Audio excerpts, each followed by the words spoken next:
suwuh arep Dada Pitana kanthi sesanti Bhinneka Tunggalika ingkang wit kuna sembada dadi daya gesanging budaya ingkang minangka dasar limang prakara ingkang sepisan manembah mring perbaning Hyang Maha Kawasa ingkang angka kalih nindakaken tresna asih mring sesama kaping 3 kekadangan sesamining bangsa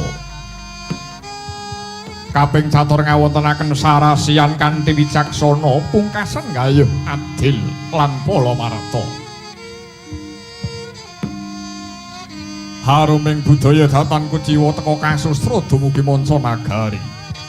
ringgit Purwa ugi ngrembaka angge Jawa kinarya tuladha srana piwucal ingkang utama